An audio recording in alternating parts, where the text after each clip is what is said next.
Welcome to duty. She said duty.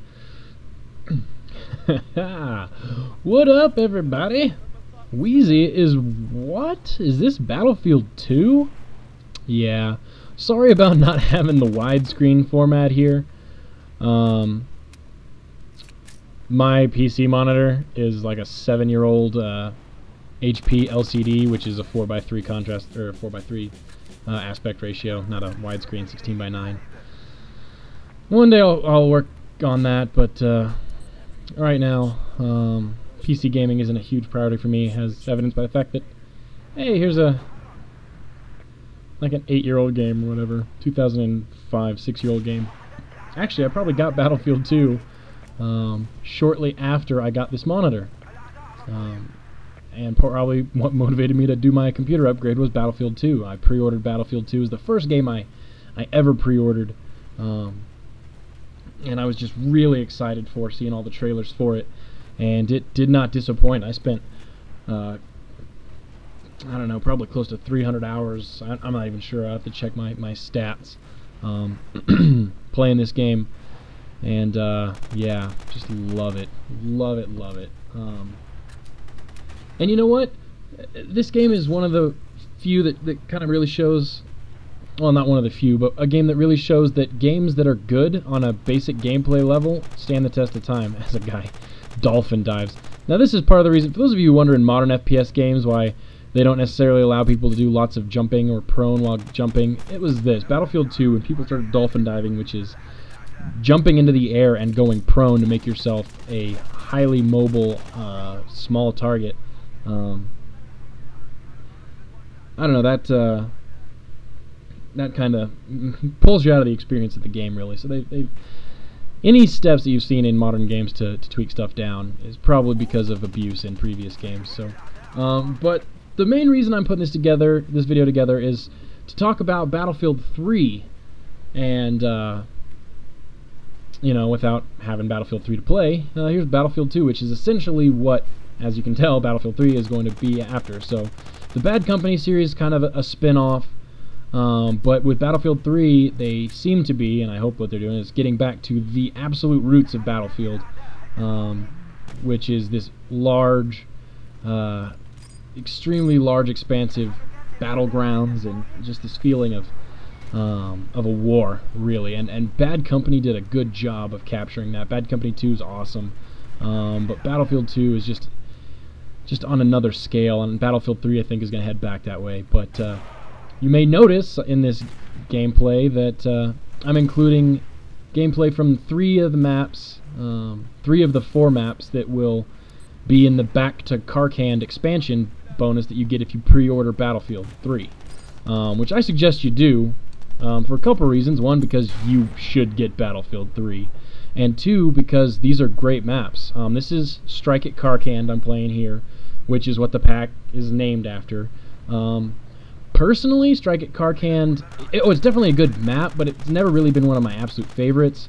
My favorite original Battlefield 2 map, as in the ship with the main game, is actually coming up and is included in the expansion, which is Sharkweed Peninsula, which I've loved. So you're wondering, the 4 maps are this one, Strike at Karkand, and they're all going to be obviously completely remade. You know, I think they're going to keep the basic layouts the same, but obviously it's going to have frostbite, so destructible environments, and graphics obviously updated. Although the Battlefield 2 graphics have not exactly aged poorly. The draw distance is the main thing that you notice. The graphics aren't so horrible that you really notice all that bad. But anyway, back to the 4 maps. Strike at Karkand, Gulf of Oman, which I believe is the next map I'm going to show you. Sharkweed Peninsula, which is the 3rd one I'm going to show you, which is personally my favorite original Battlefield 2 map. I keep saying original because in the Battlefield 2 Special Forces expansion, they added a map called Warlord, which is my all-time favorite Battlefield map. It's like get run over by an APC. So here's Gulf of Oman. So yeah, Strike at Karkand, Gulf of Oman, Sharkweed Peninsula, and Wake Island. Wake Island from obviously the original Battlefield, 1942.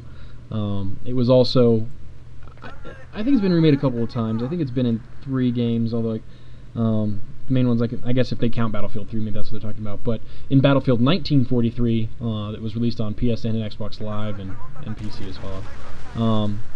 Battlefield 1943, they remade Wake Island as well, and they're going to be remaking it again. And I didn't include that one in this video. I do have Battlefield 1943, and I could have captured it, but this is Battlefield 2 footage, and so that's what I wanted to put in here. So yeah, here's Gulf of Oman, and kind of the gameplay I put here. I've been away from Battlefield 2 for quite a while, and which is to say years, and it's still a lot of fun to play, but this gameplay is not completely exciting, but it's to show you kind of what Battlefield 2 is all about.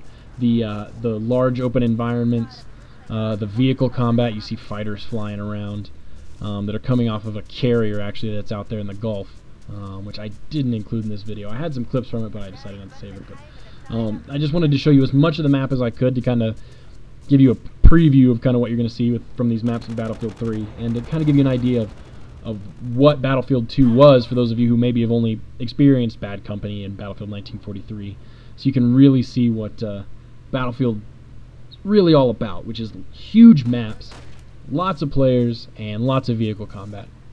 And so to kind of put this kind of obvious point to rest real quick, yes, the primary development platform for Battlefield 3 is PC, as it should be. Battlefield has always been a PC franchise. I am not a PC gamer much anymore. The computer I have now is decent. Definitely not anywhere near top of the line or up to date. So if I did play Battlefield 3 on PC, I probably wouldn't be able to get the graphics out of it that you're seeing at the previews and the trailers. So I'm going to stick with it on console. Obviously, the console version is not going to be capable of the kind of graphics as the PC version, and most likely, unless they do complete dedicated servers for consoles, which I know they will to an extent, but they just, with consoles, they don't seem to be able to get the performance to get true 64-player games out of. I'm trying to remember what Bad Company had. I think it was maybe up to 32.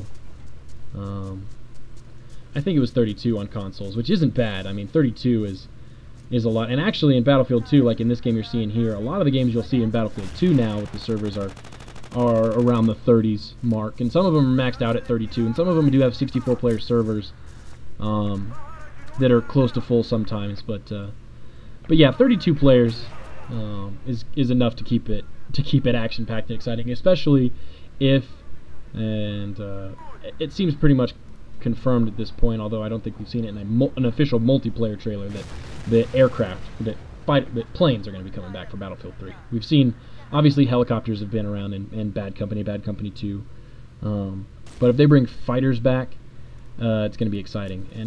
And for me as a Battlefield fan, especially, because I never played Battlefield 2 with a joystick. It was always keyboard and mouse for me, so flying helicopters and flying aircraft was always WASD and the arrow keys, which I got pretty good at least with the helicopters. Fighters I never really got all that proficient with, for a couple reasons. One, I was never really as interested in using them, and two, because they're always a hot commodity, and you pretty much get trapped with people trying to fight you for them.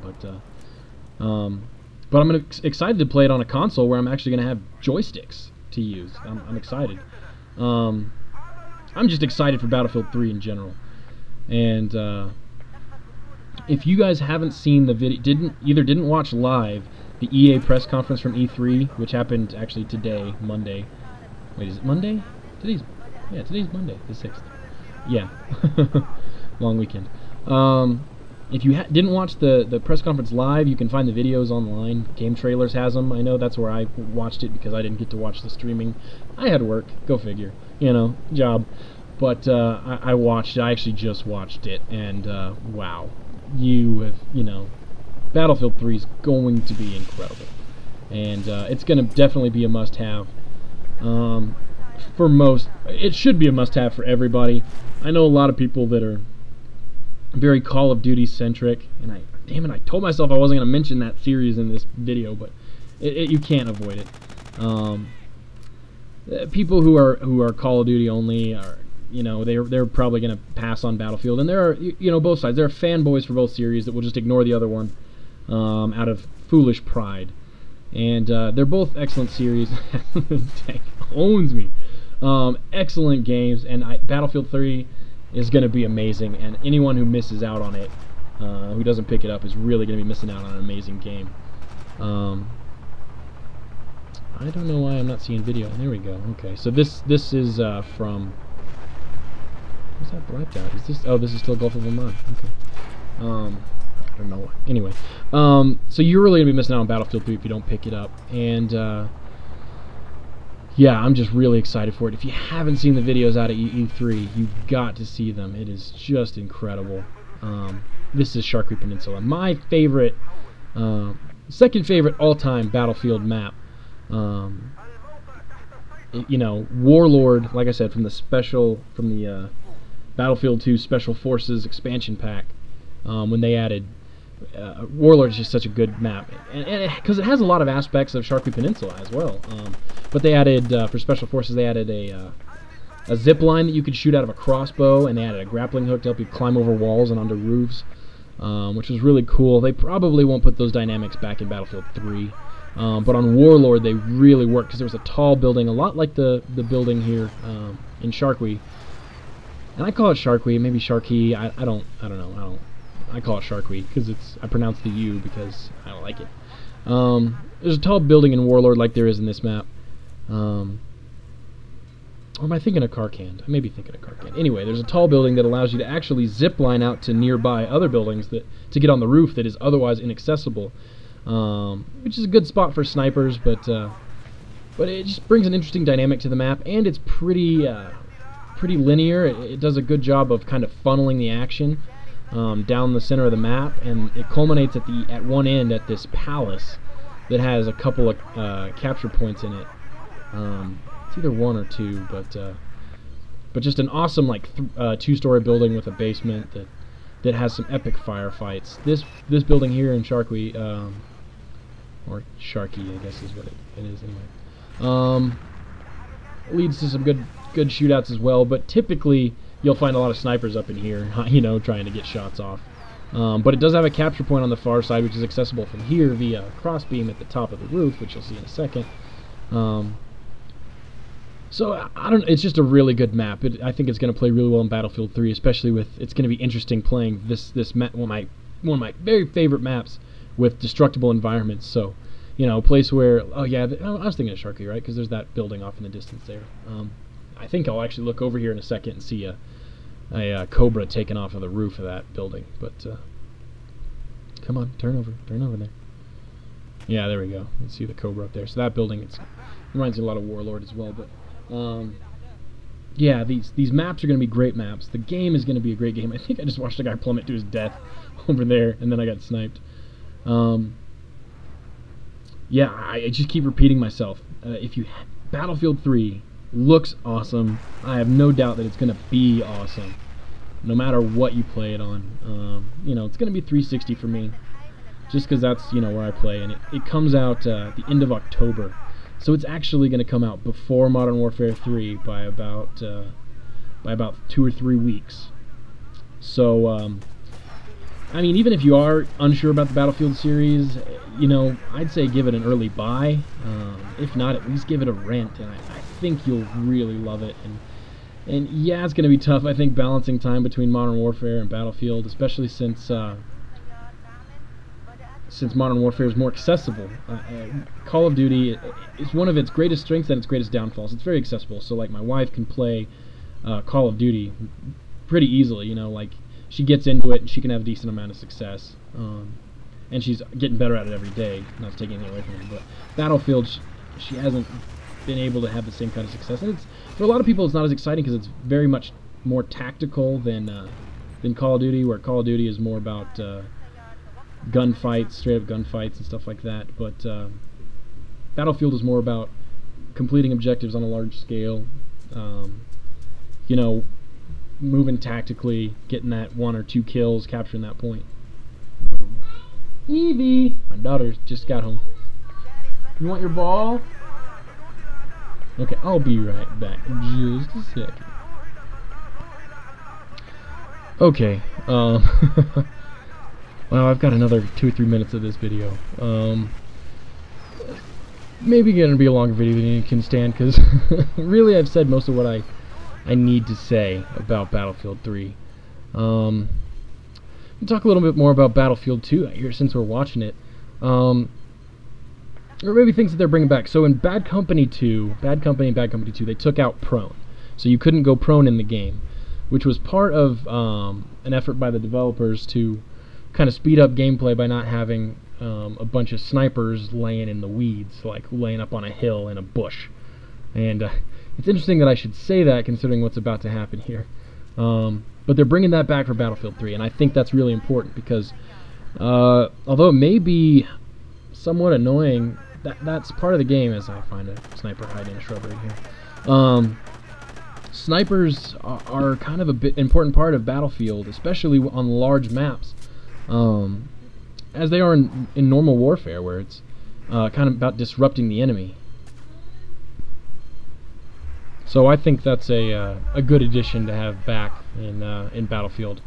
And you know, as there are in any game, you know, you'll have times when half your team decides to snipe, and that can be a little annoying. But honestly, that happens in any game that has sniper rifles now and then. And as long as the snipers are set up right, they can actually be an effective team working tool. And actually, the Bad Company series has done a pretty good job of allowing snipers to not just snipe, but be support and call in like mortars and stuff like that. So, but anyway, bringing back prone is a good thing. And really, I like the idea with Battlefield of having real snipers. That's one of the great things about it. And I'm kind of focusing on snipers when really that's not where I would play much of my time, because, you know, moving to objectives and using you know, just all the different weapons is always fun. But snipers tend to be a hot topic. And in Battlefield, traditional Battlefield games, well, all Battlefield games really, snipers tend to play more like snipers should, where they get a concealed position, they overwatch the enemy, provide your team good intel, and take difficult, precise shots at the enemy to try and, you know, disrupt them, make them weary. I mean, the best thing a sniper can do is make the other team afraid of snipers, or make the other team look for snipers. And you know, that just shows their effectiveness right there. So coming into this video, yeah, Battlefield 2 is awesome. Battlefield 3 is going to be even more awesome. Take it easy.